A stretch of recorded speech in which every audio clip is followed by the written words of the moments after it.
Saya izin share screen ya, Ibu. Mm-mm.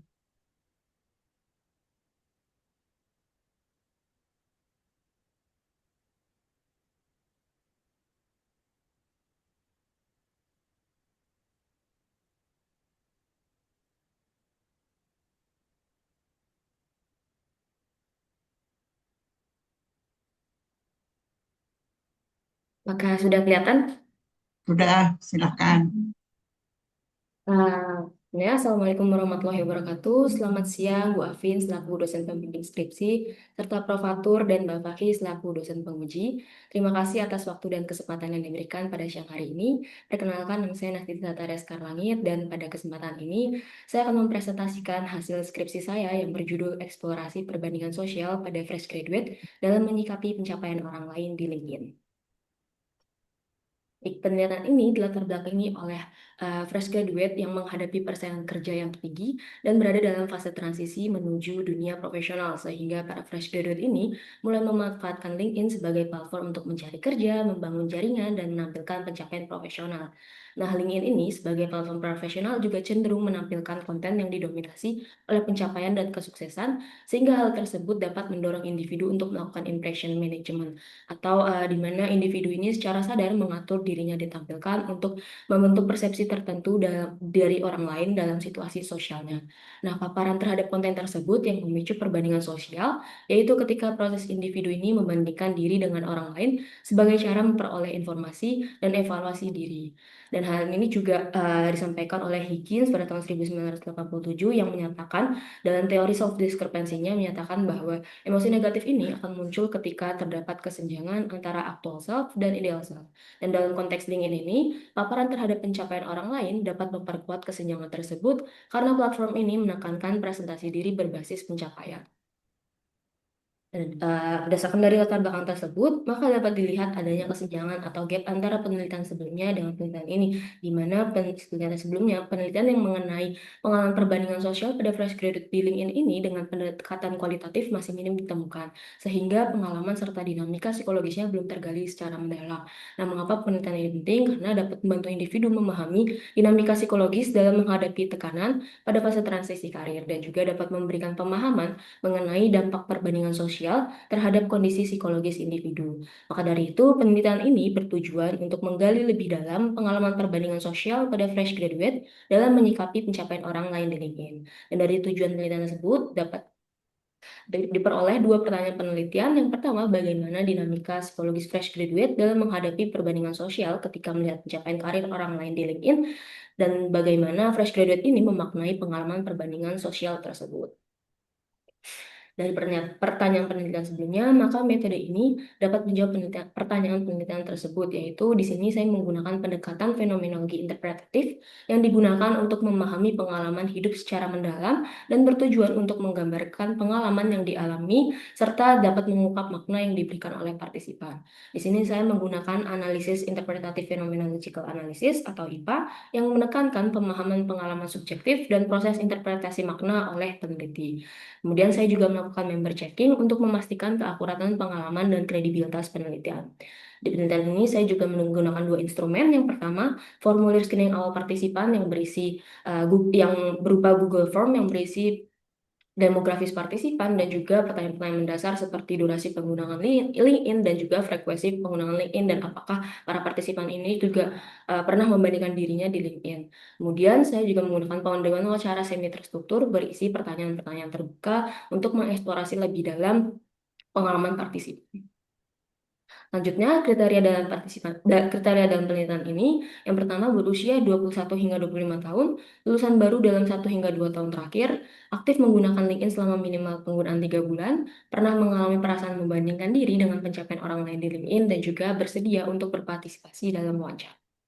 Prosedur dalam penelitian ini yang pertama, saya melakukan screening partisipan melalui Google Form yang disebutkan sebelumnya. Kemudian Google Form tersebut disebar melalui chat WhatsApp. Dan setelah partisipan itu sudah mengisi Google Form tersebut, maka dari itu saya menghubungi partisipan yang sesuai dengan kriteria untuk melanjutkan ke tahap wawancara. Dan wawancara dilakukan 1 kali secara daring melalui Zoom meeting selama 25 hingga 60 menit. Berikut data demografis partisipan dalam penelitian ini. Terdapat 6 partisipan yang berpartisipasi dalam penelitian ini, 3 diantaranya laki-laki dan 3 diantaranya perempuan, dengan rentang usia 22 hingga 25 tahun. Dan untuk tahun lulusannya sendiri juga 5 dari partisipan lulus pada tahun 2025 dan 1 partisipan lulus pada tahun 2024. Dan untuk periode penggunaan LinkedIn-nya sendiri, rata-rata dari partisipan itu menggunakan LinkedIn sekitar 6 bulan hingga lebih dari 2 tahun, dan ada pula yang 1 orang yang menggunakan LinkedIn kurang dari 6 bulan. Nah, maka dari itu dari penelitian ini didapatkan 4 hasil tema utama. Yang pertama, LinkedIn sebagai ruang profesional. Yang kedua, dinamika pengalaman perbandingan sosial. Yang ketiga, strategi pengelolaan perbandingan sosial. Dan yang terakhir, pembentukan makna dari perbandingan sosial. Untuk tema yang pertama sendiri, di sini menjelaskan mengenai LinkedIn sebagai ruang profesional, di mana di tema ini didapatkan 3 subtema yang menjelaskan bahwa LinkedIn digunakan tidak hanya untuk mencari kerja saja, tetapi juga untuk membangun jejaring, melihat perkembangan karir orang lain, dan sebagai sarana personal branding, sehingga paparan terhadap pencapaian profesional ini menjadi semakin tinggi. Nah, paparan tersebut kemudian membentuk persepsi LinkedIn sebagai ruang yang berfokus pada pencapaian karir, berbeda dengan Instagram yang lebih menampilkan kehidupan personal sehari-hari. Nah, kondisi tersebut akhirnya membuat pengguna lebih rentan terpapar pada berbagai pencapaian karir orang lain, sehingga hal tersebut meningkatkan kemungkinan munculnya perbandingan sosial dalam konteks profesional. Untuk tema selanjutnya, tema kedua ini menjelaskan mengenai dinamika pengalaman perbandingan sosial. Di sini juga didapatkan 3 subtema yang menjelaskan mengenai bahwa paparan pencapaian orang lain ini memunculkan perbandingan sosial yang direspons secara beragam oleh partisipan, mulai dari motivasi hingga perasaan tertekan atau iri ketika mereka merasa tertinggal. Nah, respon ini juga dipengaruhi oleh kedekatan dan penilaian terhadap usaha, seperti pencapaian orang yang lebih dianggap berusaha keras cenderung diapresiasi oleh partisipan, sedangkan sebaliknya, apabila mereka melihat usahanya tidak sebanding dengan pencapaiannya, hal tersebut malah dapat memicu evaluasi terhadap dirinya sendiri. Nah, dalam kondisi ini, perbandingan sosial juga dapat berpotensi memicu self-blame atau kecenderungan menyalahkan diri sendiri dan dapat mengganggu kondisi psikologis jika individu belum siap dengan pencapaiannya. Meski begitu, respons tersebut cenderung sementara dan seiring waktu dapat berubah menjadi dorongan untuk berkembang. Tema yang ketiga yaitu menjelaskan mengenai strategi pengelolaan perbandingan sosial, di mana tema yang pertama tadi menjelaskan bahwa LinkedIn ini sebagai ruang profesional, terus juga gimana sih yang tema kedua itu partisipan itu tuh merasakan pengalaman perbandingan sosial itu. Maka dari itu yang tema ketiga ini menjelaskan gimana sih partisipan ini mengelola perbandingan sosial, dan di sini didapatkan 2 subtema yang menjelaskan mengenai individu ini merespons dengan berfokus pada pengembangan diri, seperti mencari peluang kerja, meningkatkan keterampilan, dan menjadikan pencapaian orang lain ini sebagai acuan evaluasi sekaligus motivasi untuk berkembang. Nah, di sisi lain, paparan tersebut juga dapat memunculkan perasaan cemas atau tertekan, sehingga individu memilih membatasi penggunaan LinkedIn sebagai upaya menjaga kondisi psikologis. Dan tema yang terakhir itu pembentukan makna dari perbandingan sosial, di mana di sini dijelaskan bahwa perbandingan sosial ini dapat membantu individu untuk mengeksplorasi berbagai peluang dan membangun gambaran dalam perjalanan karir. Nah, melihat pencapaian orang lain ini dapat menjadi dorongan untuk individu untuk dapat meningkatkan kemampuannya, menetapkan tujuan, dan terus mengembangkan diri. Dan pengalaman ini juga mendorong individu untuk merefleksikan usaha dan pengalaman yang telah dijalani, sekaligus menyadari bahwa setiap orang ini memiliki latar belakang dan peluang yang berbeda.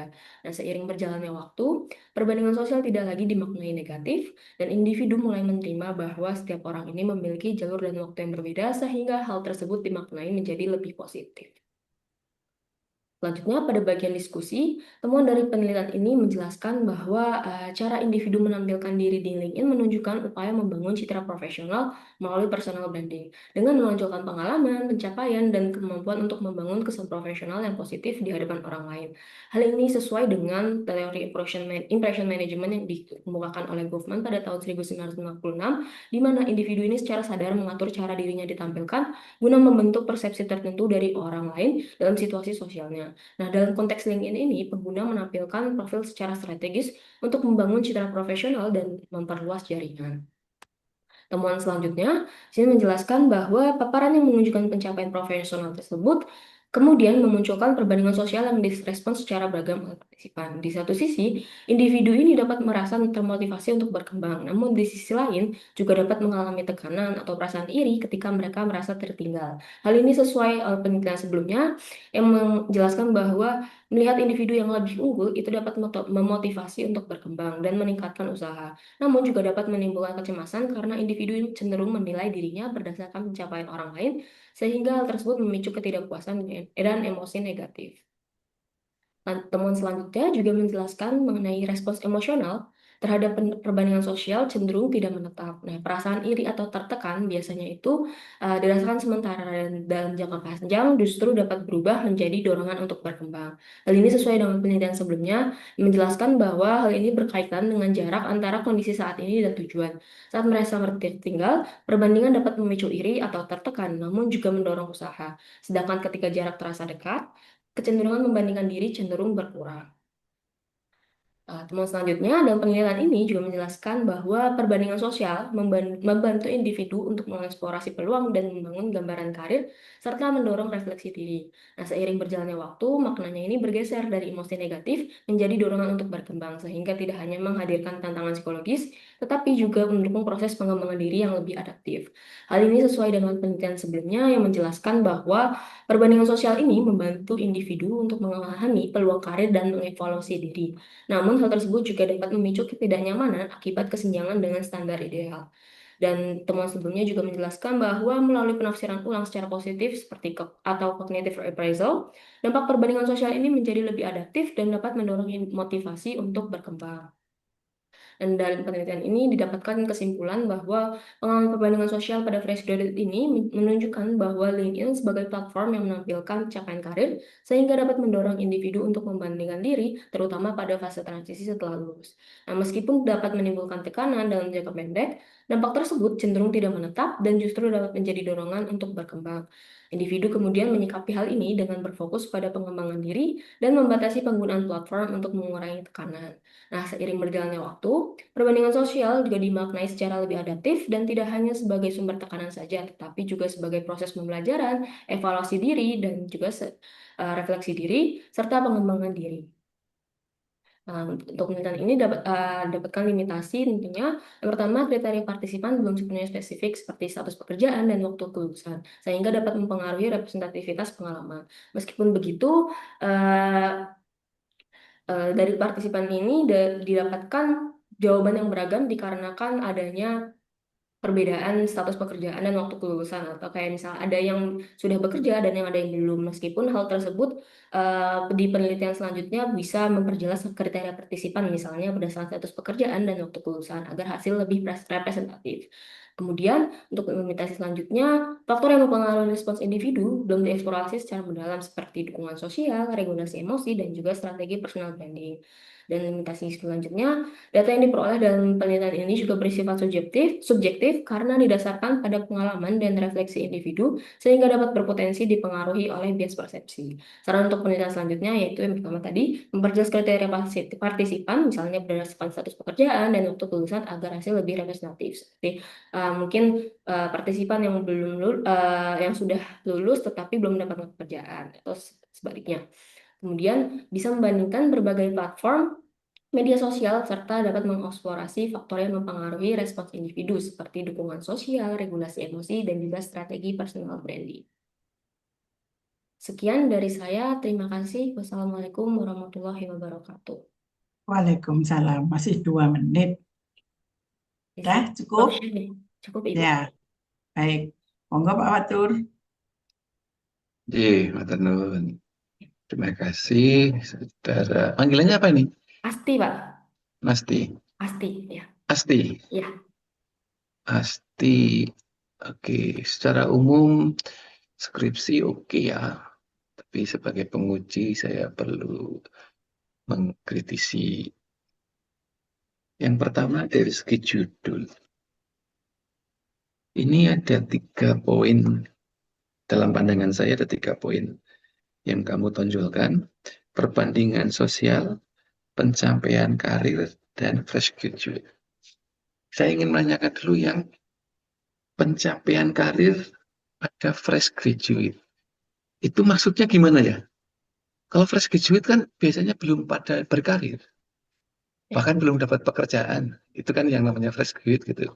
Sehingga ketika kamu menunjukkan fresh graduate itu batasannya apa? Oke. Baik, terima kasih atas pertanyaan Prof. Fatur. Agak kurang keras sih dari Oh tadi. ya, oke. Baik. Terima kasih pertanyaan Prof. Fatur. Di sini saya ingin menjelaskan bahwa yang dimaksud pencapaian karir oleh fresh graduate itu ketika fresh graduate ini kan di mana di fase transisi setelah lulus mulai banyak memanfaatkan platform LinkedIn untuk melihat informasi lowongan kerja dan membangun jaringan.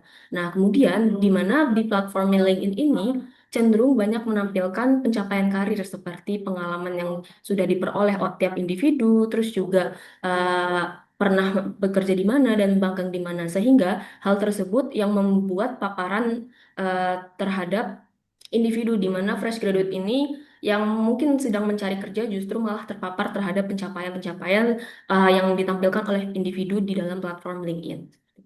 Nah, kalau begitu objek yang diperbandingkan apa ya?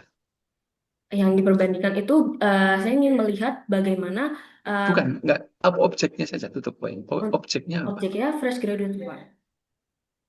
Kok fresh graduate ya? Iya, karena di sini saya ingin meneliti apa sih yang dirasakan Identitas fresh diri, graduate, prestasi, capaian atau apa gitu loh. pencapaian. Nah, kamu ketika menanyakan pencapaian fresh graduate itu yang ingin kamu tunjuk dapatkan itu pencapaian apa gitu loh.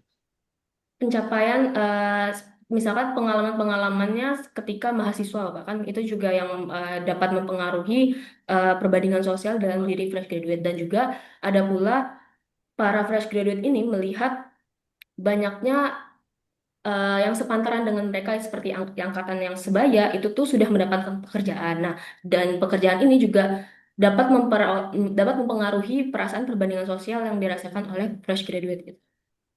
Gini. Tolong di pelan-pelan aja dipikir biar aku mungkin memang sudah tua ya, agak kurang paham. Jadi informanmu ditanyain, Ya, ya toh? Ditanyain tentang perbandingan sosial kan? ya, betul. Nah, waktu tanya itu kamu apa yang ditanyakan? Di dalam arti eh, kalau ini di LinkedIn, LinkedIn, LinkedIn, bacanya apa toh? LinkedIn. Nah, itu kamu melihat dari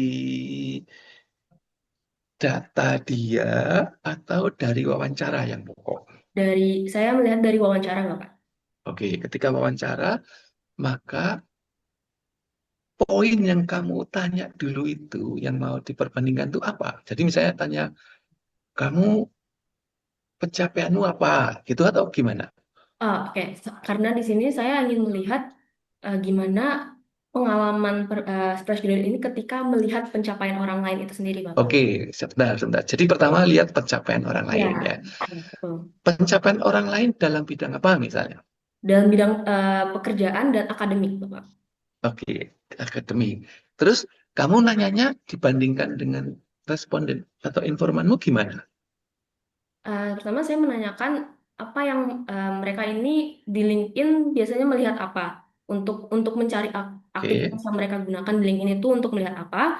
Kemudian saya juga setelah mereka menjelaskan, saya bertanya bagaimana sih perasaan mereka, respons mereka ketika melihat pencapaian tersebut. Kan partisipan juga ada yang menjelaskan bahwa mereka sering melihat informasi lowongan kerja dan juga membangun jaringan, dan juga ada beberapa melihat perkembangan temennya di LinkedIn. Nah, saya juga selanjutnya menanyakan apa sih yang mereka rasakan, respons emosional yang mereka rasakan itu apa, dan apakah mereka tuh merasa perbandingan sosial atau enggak. Nah, rata-rata partisipan itu menjawab mereka tuh memang merasakan perbandingan sosial, tetapi setelah itu saya kulik lagi bagaimana apa yang pengalaman perbandingan sosial mereka tuh seperti apa. Apakah hal itu menimbulkan motivasi atau justru malah menjadikan hal tersebut sebagai tekanan bagi dirinya sendiri. Jadi saya masih tetap belum jelas, Mbak. Bagaimana kamu mengoperasionalisasikan perbandingan sosial dalam mengulik informasi gitu. Karena tadi kamu kan langsung apa yang kamu rasakan ketika, ya, toh? Ya. Itu kan lebih kepada afeksi ya.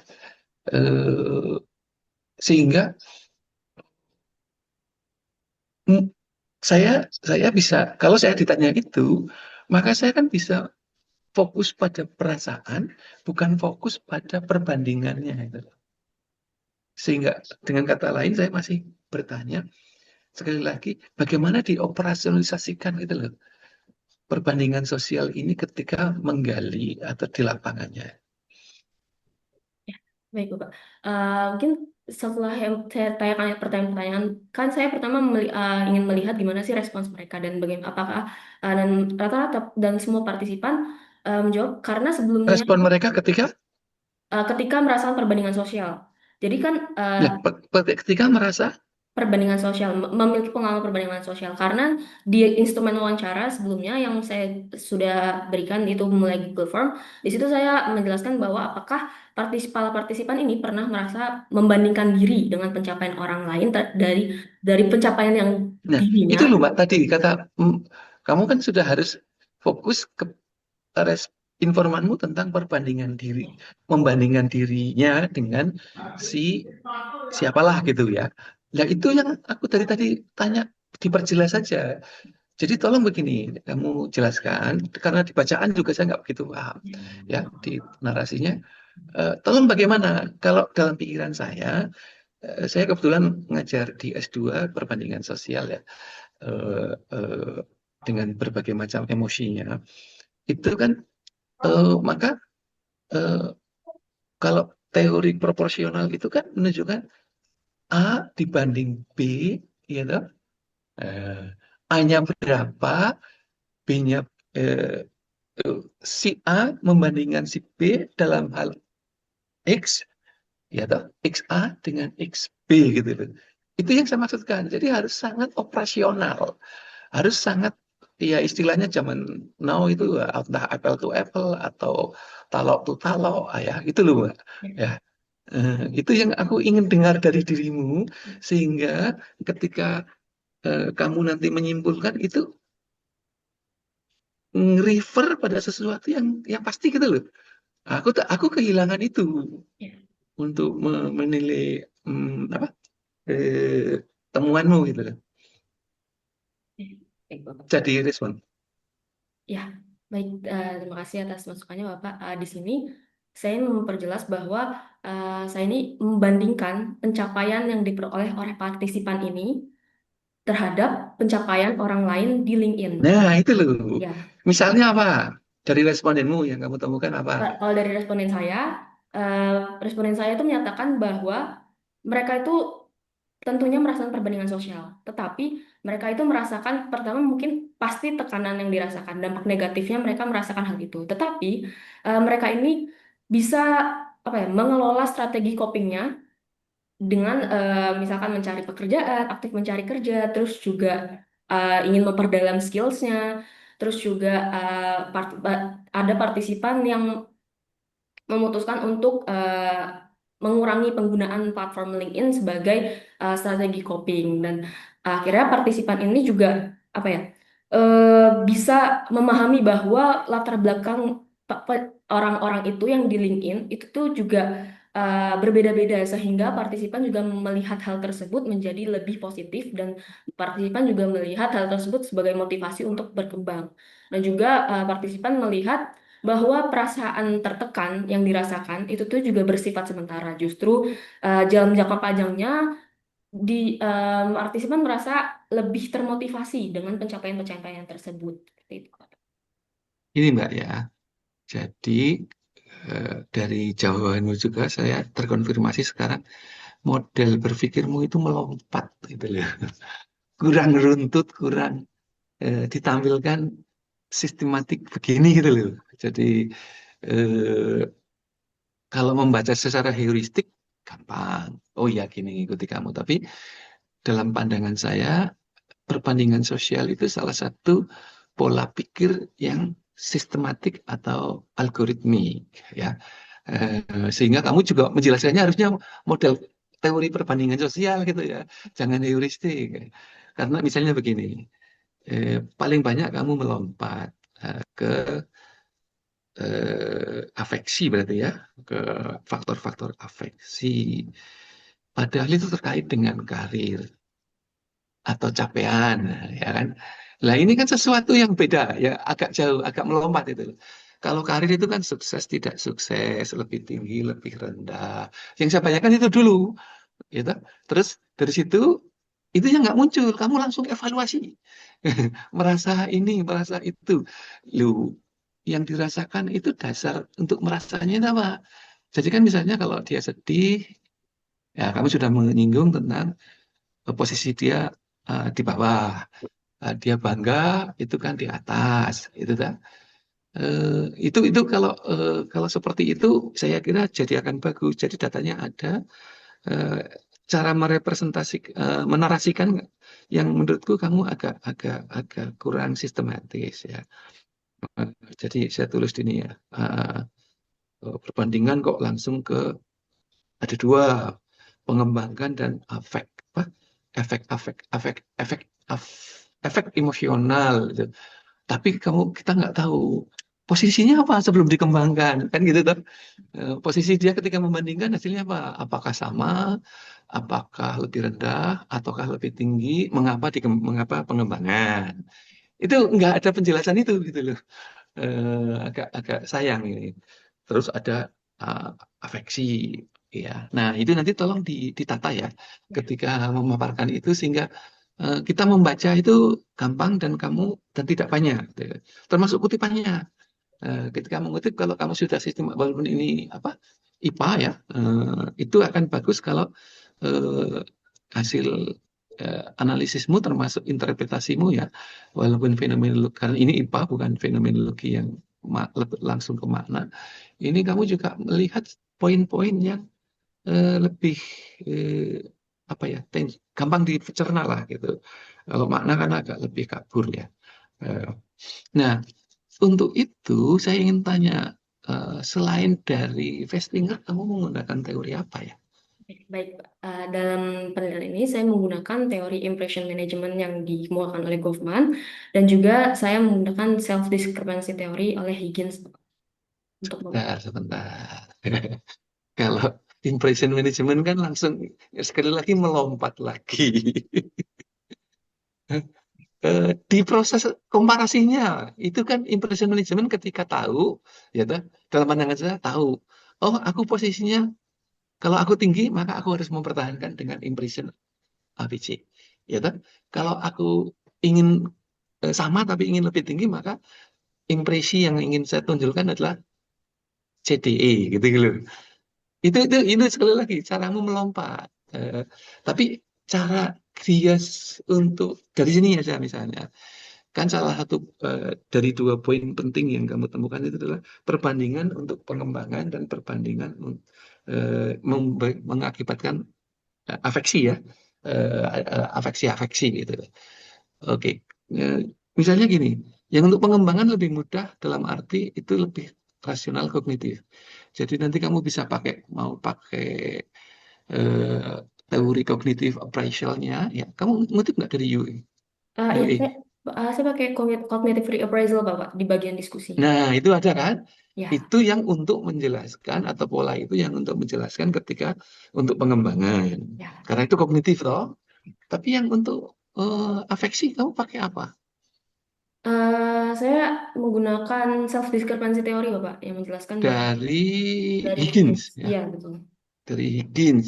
Ya. Oke, itu kan lebih teori itu kan menjelaskan ketegangan aktual self dengan ideal self ya. Betul. Iya, betul, Pak. Iya toh? Ya, Ya. pertanyaannya, eh, kamu tanyakan nggak aktual self-nya dan ideal self-nya? eh karena di sini posisi saya mengetahui kayak misalkan dari ininya aja Pak, yang apakah para partisipan ini sudah bekerja atau belum.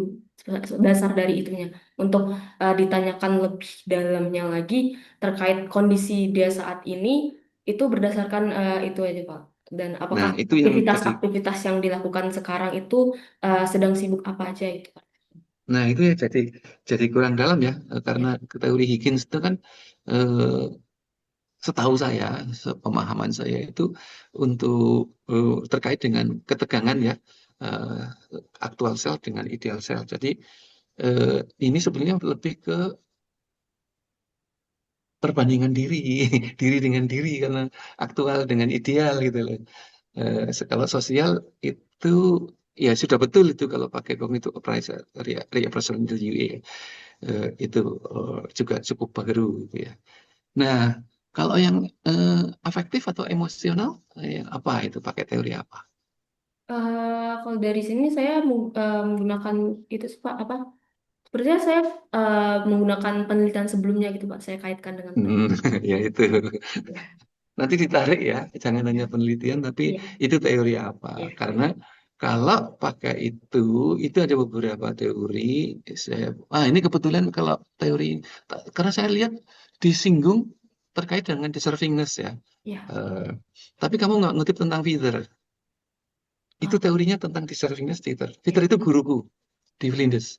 Eh, ya sebelum meninggal dia ngirim email ke saya, ngajak ketemuan. Eh, meninggal 2 tahun yang lalu. Jadi setahun sebelum meninggal dia email saya. Dia ada teori, lah itu menarik. Jadi begini loh maksud saya. Teori tadi kamu kan sudah tentang pakai self dependency walaupun itu tidak cocok, tapi terkait dengan teori deservingness nanti kalau kamu deservingness itu artinya kan apakah seseorang itu berhak atau memang layak ya. Ah, itu kriterianya apa gitu loh. Untuk menjadi layak, apakah usahanya sudah ada atau belum, gitu. Apakah misalnya eh, lulusannya cum laude, gemilang, itu kan bisa untuk sebagai oh, kalau aku gemilang pinter ya aku kudu nih dapat apa ya tadi posisi atau capaian yang lebih bagus. Itu lah itu nanti dibaca sedikit ya, jangan cuma ngutip hasil penelitian yang berdasarkan pada eh, penelitian sebelumnya. Karena begini, walaupun kamu S1, tapi kamu kan berangkat dari skripsi itu sangat teoritis, yaitu kamu dari depan judulnya perbandingan sosial gitu kan. Itu teoritis banget itu. Ya, untuk capaian ya. Kalau cuma misalnya ada apa? Kalau misalnya harapan atau apa, itu tadi ada antara apa? Ideal dan harapan ya itu masih bisa terbuka dengan tapi kalau perbandingan sosial itu sangat teoritis ada aspeknya. Oke. Ya, jadi nanti tolong kamu agak jangan ini jadi kamu itu loncatnya di situ banyak. Jadi tidak mengkaji tentang oh kalau deservingness berarti apakah cocok tadi oh ini teori tentang apa sesuatu yang dia harapkan dan sesuatu yang seharusnya. Dan nanti menarik itu karena aku dulu mengembangkan tentang envy. Nah, ini kan jadi iri salah satunya. Kamu sudah singgung juga ada itu ya toh. Tapi kamu nggak masukkan teori tentang envy. Di fakultas ini yang nguji yang miliki envy itu dua, Pak Fatur sama almarhum Bu Nila. Ya, itu itu juga dikaji oleh Norman Feeder.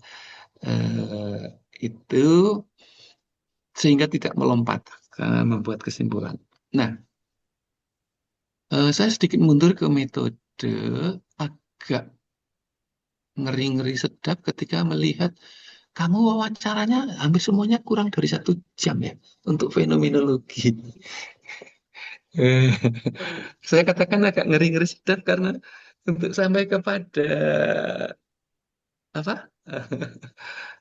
Ini 1 jam cukup. Maksud saya gini, hampir semuanya sekali ya wawancara. Ya, Nggak ada keterangan diulang kan nggak ada, di Pak. metode. Nah Nggak ada. itu agak agak ngeri itu kalau cuma sekali. Oh ya, Eh, eh, karena fenomenologi kan mengandalkan pada bagaimana si informan ini me, ya curhat-curhat atau apalah ya sampai kepada mungkin makna harapan dan sebagainya itu loh. Tapi kok cuma ada yang 25 menit kalau nggak salah ya. iya itu rentang waktu rata-rata 30 hingga 20, Nah, 60 itu menit, Pak. itu ngeri-ngeri sedap itu secara metodologi itu. Ya, Nanti kalau dipublikasikan ya, eh, hati-hati ya. ya, Reviewernya eh, bisa kalau di luar negeri nggak percaya ini. Kalau di Indonesia masih boleh. Jadi ya ya, silakan nanti publikasikan di ya, Indonesia ya. ya. Nah, eh, terakhir dari saya gini Mbak. Jadi kalau nanti mau, ini saran aja ya, ada Ya, 3 saran saya. Pertama, agar tadi coba interpretasinya ditajamkan, dipertajam. Eh, yang kedua, teknis pengelolaan kutipan itu jangan seluruh kata-kata itu diambil itu loh, hmm, titik-titik dipotong, itu bisa.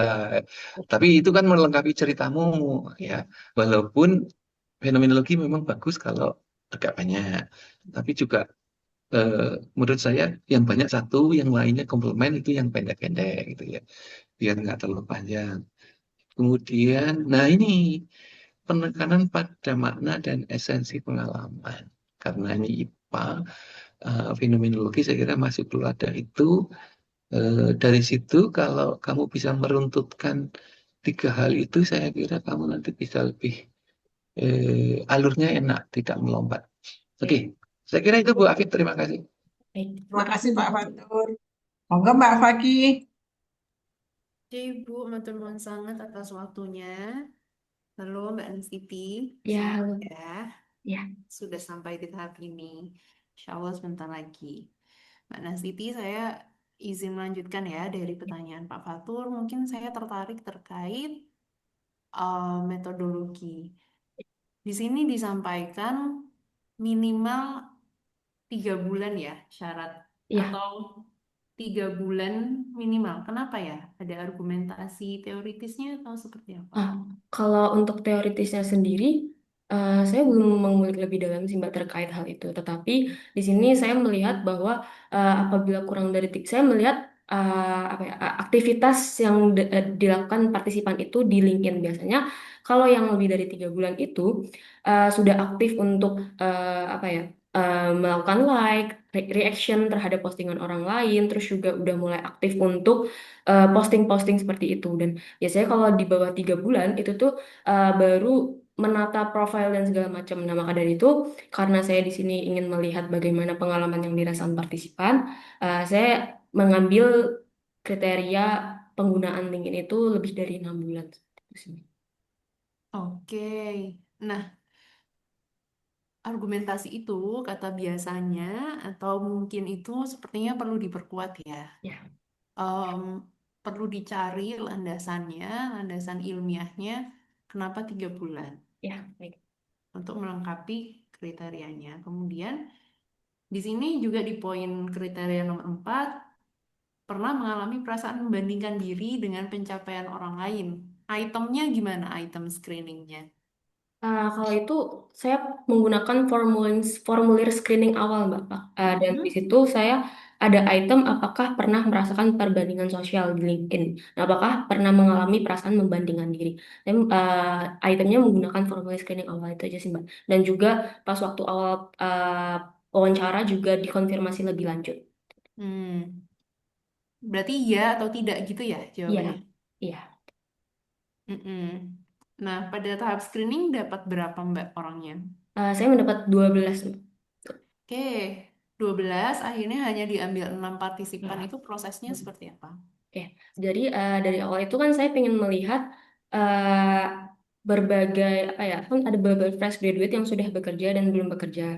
Nah, di sini saya juga ingin, jadi saya mengambil yang sudah bekerja dan belum bekerja, dan saya juga melihat ada beberapa eh, partisipan dari 12 itu yang sudah bekerja dan belum bekerja. Maka saya mengambil dari situ dan jumlahnya sendiri juga cukup imbang.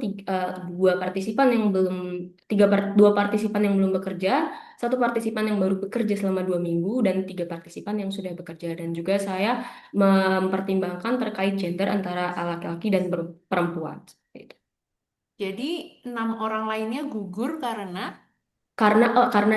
Karena ada yang mengisi kayak sebenarnya dia itu belum paham banget terkait penggunaan LinkedIn, tapi dia baru menggunakan LinkedIn. Jadi waktu pas saya konfirmasi lebih lanjut itu gugur. Terus juga selain itu ada yang menggunakan LinkedIn di bawah 6 bulan, terus juga baru menggunakan LinkedIn, terus juga ada yang rata-rata sudah bekerja. Jadi saya ambil itu 6 dari 12 karena yang baru bekerja itu yang belum bekerja itu dikit.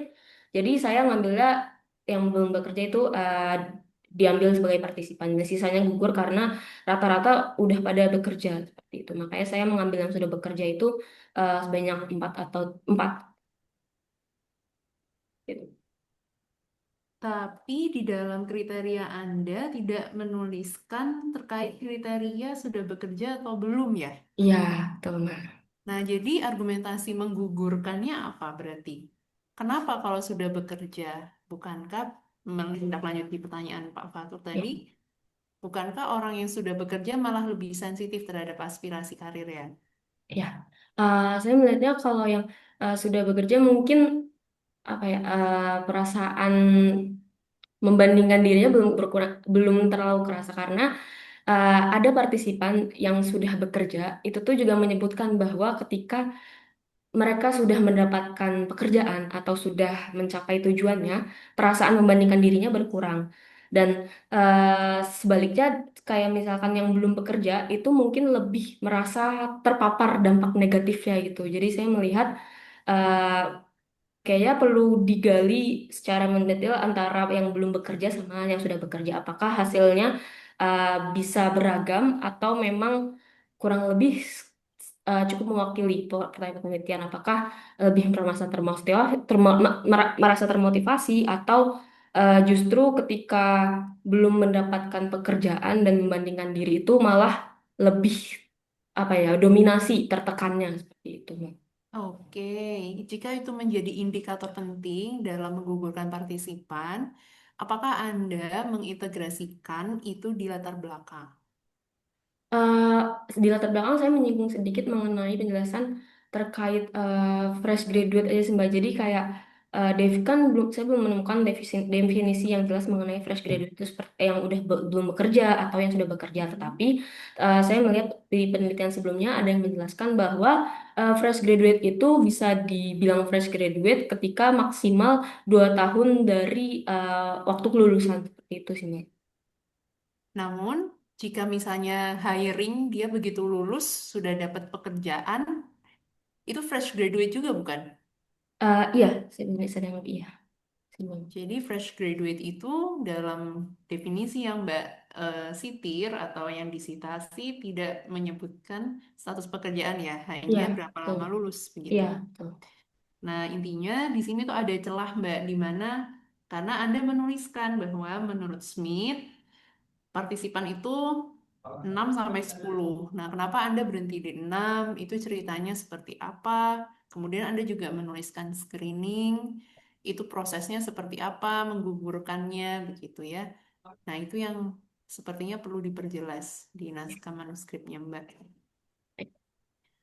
Nah, kemudian Mbak memilih metode kualitatif fenomenologi. Iya, Nah, kira-kira Mbak menggunakan fenomenologi apa ya?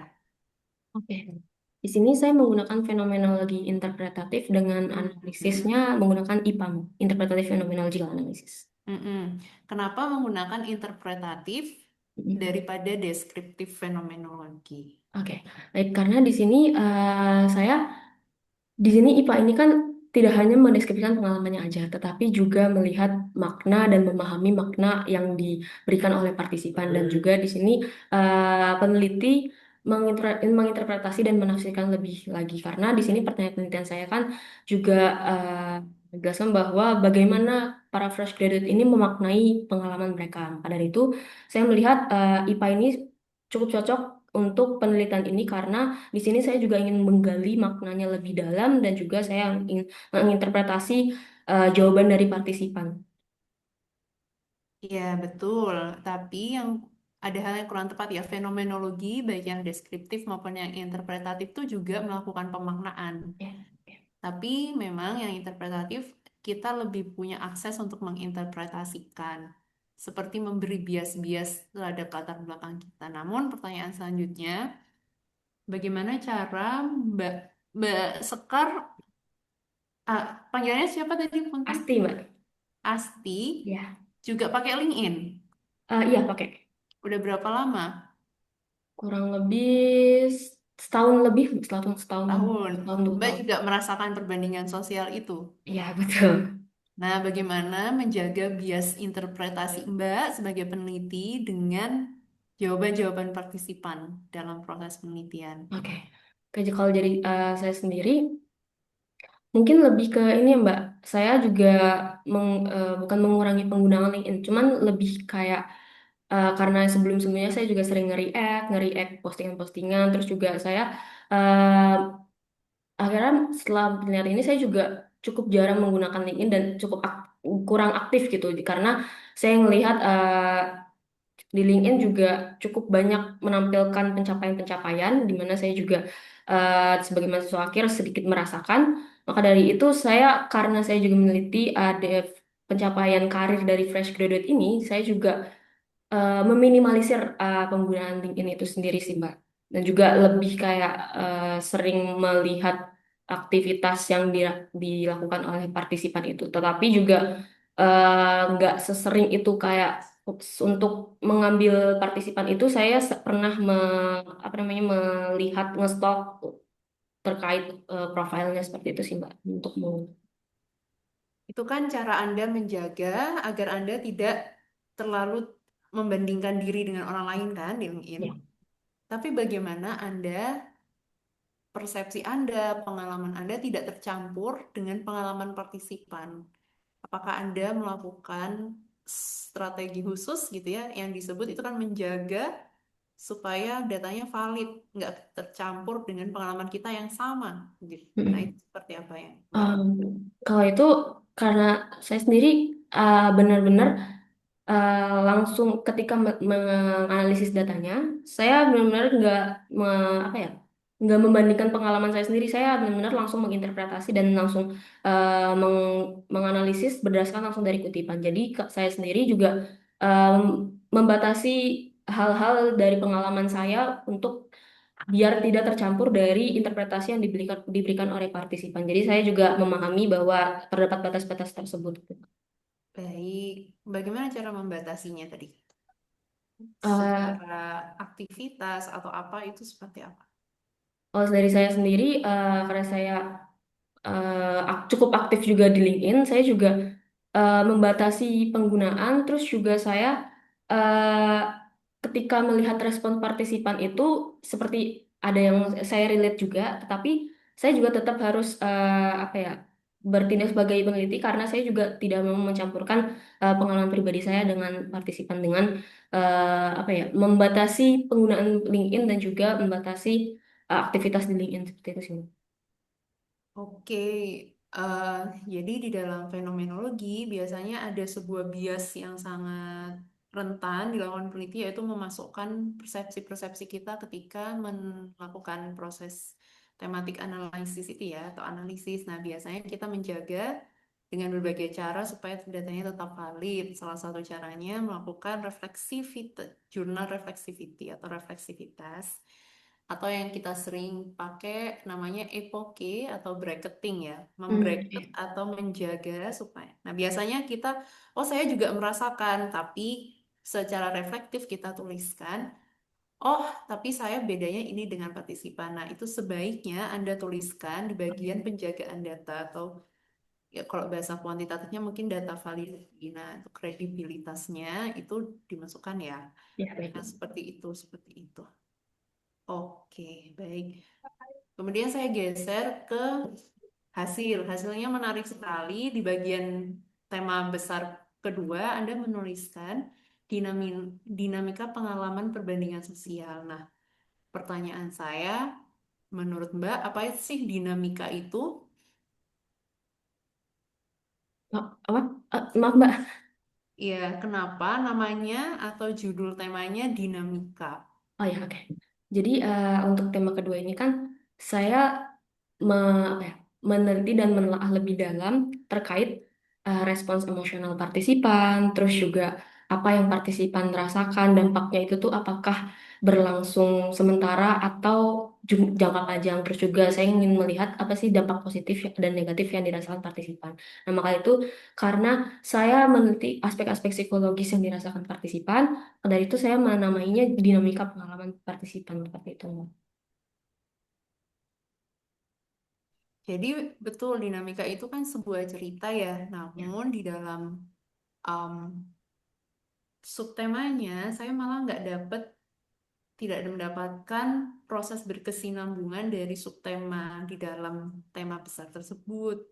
Padahal saya ekspektasinya adalah ada cerita, karena dinamika itu seperti awalnya seperti apa, tengahnya seperti apa, Oke, akhirnya seperti apa, begitu kan? oke, Naik turunnya seperti apa, ya, begitu. Jadi ketika menuliskan kata dinamika ini berat sekali konsekuensinya, oke, karena harus menyajikan awal, tengah, dan akhirnya ya, misalnya. Jadi menurut saya perlu direvisit lagi oke. atau dilihat kembali Ya. kira-kira apa yang bisa disajikan sebagai dinamika. Oke. Awalnya gimana nih perbandingan sosialnya? Baik, Begitu di tengah melihat prestasi orang lain, apa yang dirasakan dan lain-lain. oke, Gitu. baik, Nah, baik. oke. Siap terakhir diskusi. Nah, diskusi Mbak, kenapa Festinger baru muncul di halaman sekian? Anda pada menuliskan teori yang digunakan Festinger dan Ya, saat diskrepansi teori ya, ya, terutama di bagian PPT, saya lihat O2 nih. Kenapa baru muncul di akhir nih? ya, baik, Mbak.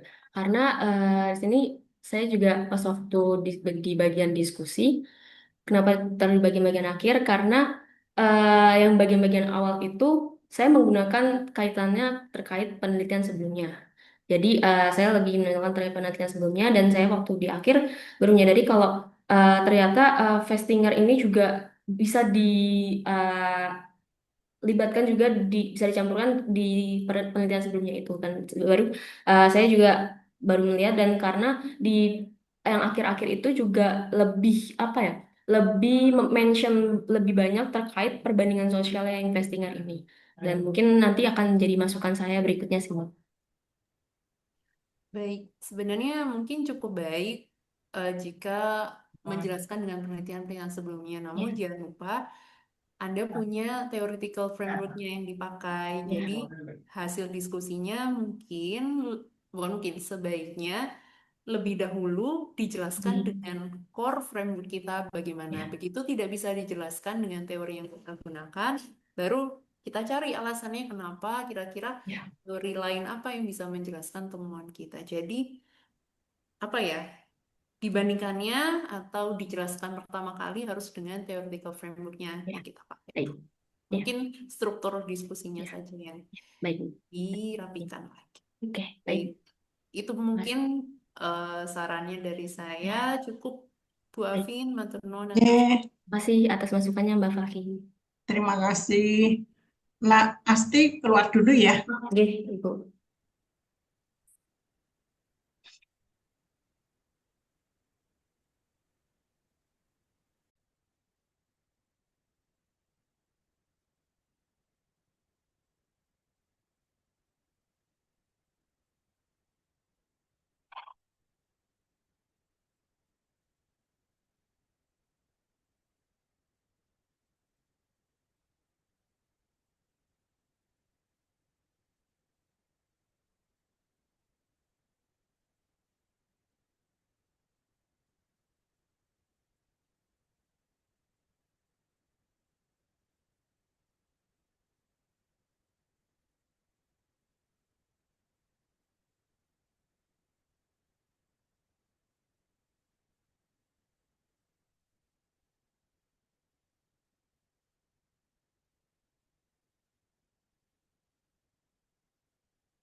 Ah, ah.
Oh,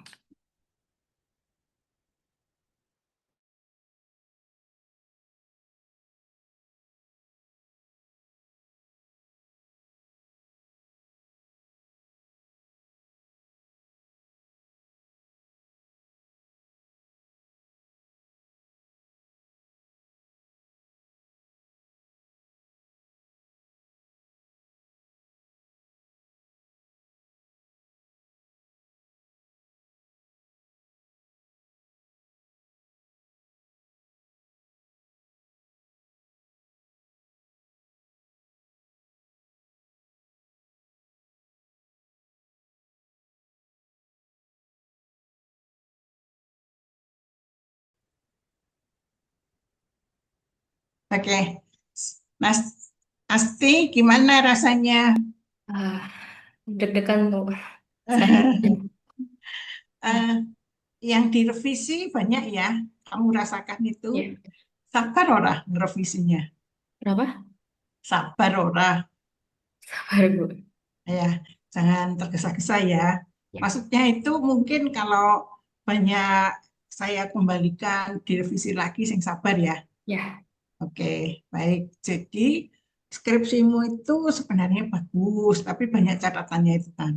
Banyak catatannya. Terus mungkin dari judulnya perlu kita ya. diskusikan lagi ya, nanti kalau publikasi. Hmm. Oleh karena itu, tim penguji eh, menyatakan Anda lulus dan tidak perlu tidak revisinya minor. Jadi konsultasinya dengan saya. Oleh karena itu saya tulis layak publikasi nih, kue janji lo ya, Ya, janji untuk eh, cepet nih yo,